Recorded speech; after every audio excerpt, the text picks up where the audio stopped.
Did you know that there is a capital city that was built for millions of people but remains practically empty? And that the US wasted $17 billion for a mega project that was never even used and remains completely useless to this day? I did not know that. Today, we will explore 5 of the most useless mega projects in the world. I love useless. Continue, make sure to like this video and subscribe to Top Luxury. Maybe. Share your thoughts about these mega projects in the comments below. Maybe. Number 5 about these mega. I love this though. I love the green skyscrapers, the ones that like incorporate like trees all along the fucking building of it. Mega projects in the comments below. Number 5, Interstate H3, Hawaii. Let's start with a breathtakingly scenic highway in the Aloha State. Why does Hawaii need a giant highway? Wait, what? Hawaii. The 26-kilometer-long Interstate H3 passes through one of the most stunning landscapes in the world. It is so stunning that there were genuine concerns of motorists stopping and creating traffic hazards. It does look gorgeous. However, the highway is as controversial as it is beautiful. Is this on the main island? Is this on Oahu or on Hawaii? It was first proposed in 1960 with defense considerations in mind, as the highway would connect the Pearl Harbor Naval Base on the south side to the Marine Corps Air Station on the east coast. The announcement of its construction was immediately met with resistance from environmental groups, as well as native Hawaiians who were worried about the massive urbanization the project would bring.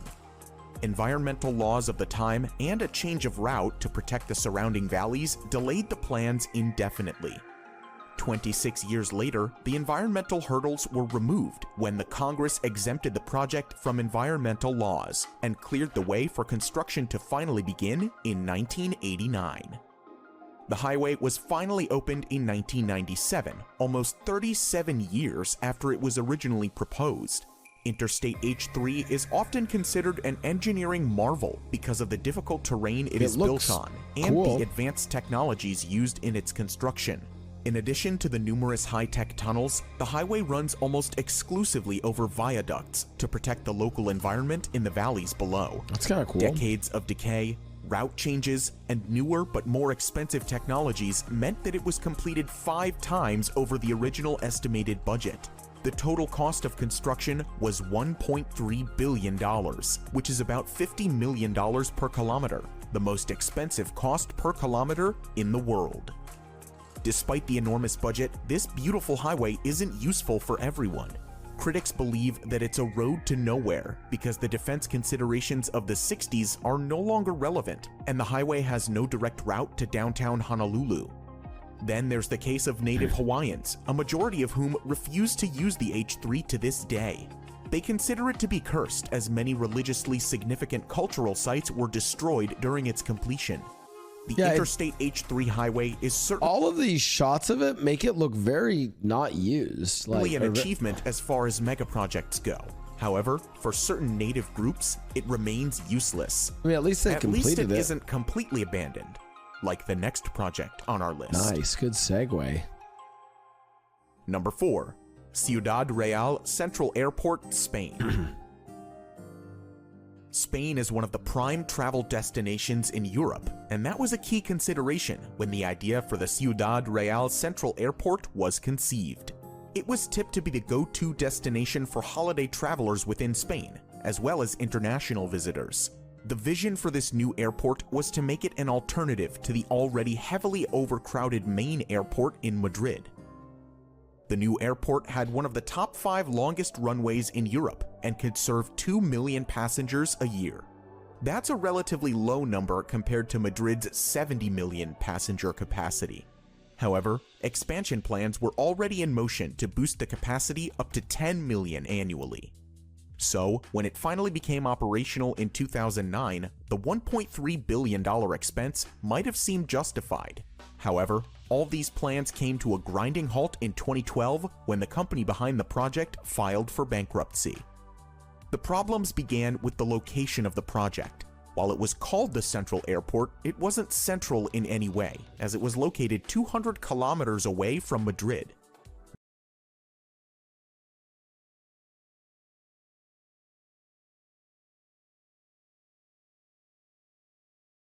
was called the Central Airport, it wasn't central in any way, as it Bro, as in central, as in it's the fucking in the center of Spain? Near no major fucking city? What the fuck?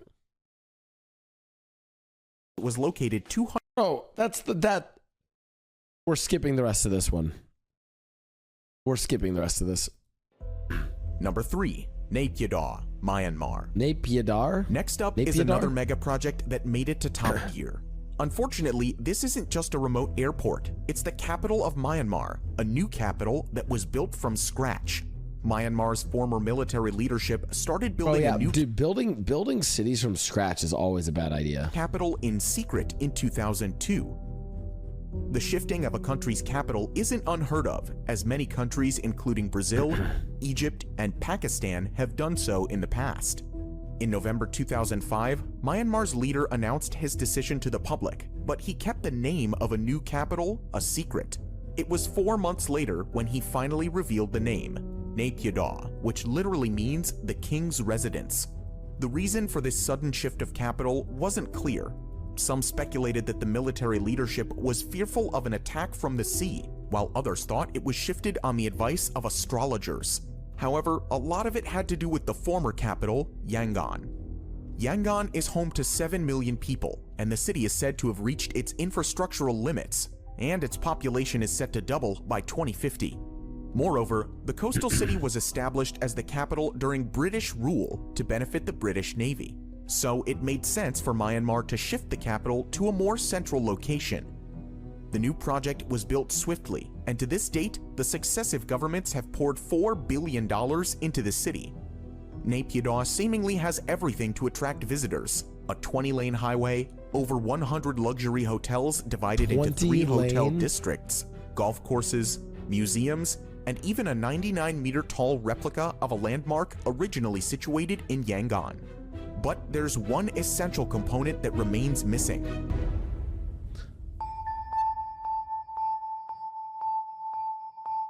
The population. This is what I'm telling you is the issue with the line, chat. The new capital is home to less than 1 million residents, most of which reside in the suburbs that were present even before the city became the capital. But why does no one want to live there? A lingering gap in health facilities, lack of quality educational institutes, and economic opportunities mean that most of the population is reluctant to make the city a permanent home. So, the city often paints the picture of a deserted place and is often referred to as a ghost town. The incredible 20-lane highway is practically empty. Traffic congestion is unheard of, and at times, Bro, LA drivers would cream themselves if they ever saw that. Holy shit. Single automobile is caught drifting along the tremendous road. The city has an airport that can handle 3.5 million passengers every year, but on a busy day, a dozen people will actually use it. The shopping malls are visited only by the diplomatic staff on weekends, while the hotel lobbies are mostly empty. That's creepy. Despite the apparent barrenness, there's a silver lining for the royal capital. It's built as a city of the future, and with the exploding population, Naypyidaw still has time for an inevitable redemption. For now, it's arguably the world's strangest capital, and remains useless for much of the country's population. Number 2. Forest City, Malaysia. We talked of an apparent ghost city, and next on our list is a green futuristic smart city that would rise from reclaimed land on 4 artificial islands and will be built around an artificial forest ecosystem. That's kind of sick. Forest City's location makes it an appealing bet for investors who are aiming to profit from its proximity to the independent city-state of Singapore. Singapore has the world's second busiest port and a thriving economy. Anything close the to developers Singapore is have good. already linked Forest City with Singapore through the Second Link Bridge, shortening the distance between the cities to just 20 minutes. Forest City will also have its own customs facility, enabling residents to move freely to Singapore and back. The design is advertised to incorporate many green innovations. Forest City will feature buildings with green rooftops and vertical gardens, providing a jungle experience.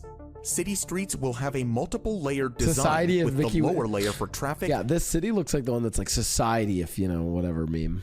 And parking spaces, while the upper layer will feature parks, sports facilities, and transport hubs. The city will be powered exclusively with renewable energy and will be completed by 2035 at a cost of $100 billion. There's no shot it's gonna be done by then. One of the 4 proposed islands is close to completion, with 50 apartment buildings, golf courses, swimming pools, and beaches on board. However, it's not all smooth sailing for this highly ambitious project. A multitude of economic and political hurdles are already hindering its progress. The project is being funded mainly through China, and Chinese residents virtually had a free pass to the city in the first few years of its construction. As a consequence, wealthy Chinese investors who couldn't afford the soaring prices of apartments in their own country rushed to Forest City. By 2019, 80% of the property owners were Chinese. Even the street signs were in Mandarin, and the few schools that opened in the area were offering Mandarin courses. The native Malaysians simply can't afford to buy these apartments as property prices are set with only the Chinese. That's what's happening to San Francisco, actually. Markets in mind. This influx of Chinese investors caused a public outcry, with opponents of the project calling it a new form of colonialism. So, after a change of leadership, the returning Prime Minister Mahathir Mohamad banned foreigners from owning property in the Forest City. Many foreigners started leaving the city, and new investors were discouraged. Okay, yeah, I think that was a bad idea. The next major setback came in the form of the pandemic and the worldwide travel bans. Malaysia's movement control order meant that no new investors could move in. Lots of existing investors opted out of the project due to the uncertainty. So, by the start of 2020, less than 500 people were actually living in the residential developments, which is not a lot, considering that Forest City is designed for 700,000 people. The project has remained in flux ever since, with some salespeople claiming that fewer than 10 homes were sold at Forest City since the start of the coronavirus pandemic.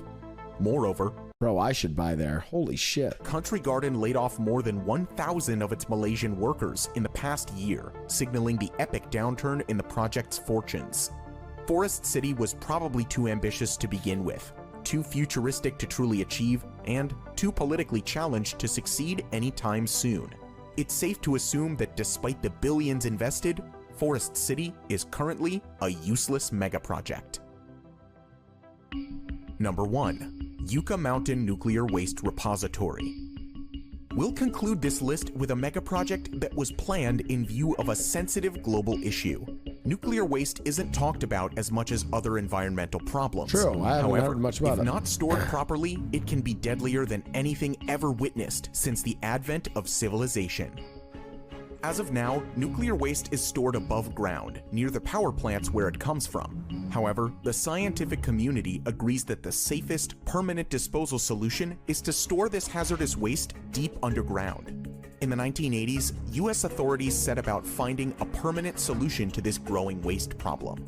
In 1987, Yucca Mountain in Nevada was identified as the best available option. It was close to the USA's most used nuclear testing site and was away from any population centers. The plan was to deposit the waste from all over the country in a tunnel complex about 300 meters under Yucca Mountain. In addition to the isolated location, Yucca Mountain is made up of volcanic ash formed millions of years ago. It allows the Yucca Mountain to absorb any radioactive waste without crumbling or cracking. Yucca Mountain seemed like a great location for a repository on paper, but Nevadans were having none of it. The United States has over 100 operational and closed nuclear reactor sites in 34 states, but none of them were in Nevada. So, the congressional representatives and the general public vigorously opposed the idea of being the only nuclear dumping site in the whole country. Furthermore, question marks blah blah Nevada, we don't care. Were raised over the official hydrological and geological surveys of the Yucca Mountain. Opponents believed that the site was unsuitable for a repository, as it runs the risk of contaminating a nearby water source. The water source flows into Amargosa Valley and is used by Native Americans who have lived in the area for centuries. Despite the opposition, the project won approval in 2002 and the Department of Energy resumed construction. However, Nevada's opposition only grew stronger. They contended that routine exposures during the transition will stigmatize Nevada's residents and affect tourism in the state. For the opposition, the only reason Nevada was getting the repository was because of its lower population and smaller representation in Congress. By the time Barack Obama took office, the whole project had become highly politicized, and in 2010, the Obama administration deemed the project unworkable and stopped funding it. 3 years later, a federal court ordered its resumption again, but there has been little progress since. The Biden administration has clearly stated that Yucca Mountain isn't a part of the country's plans anymore. Nevada seems to have won the battle after 4 decades.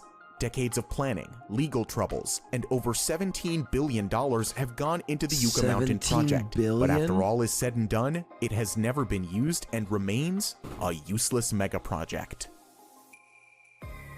So what do you... I mean, you guys say like, good job Nevada, but like that's one where it's like, where you're almost like, I don't know, maybe it should be used. Like, I don't know.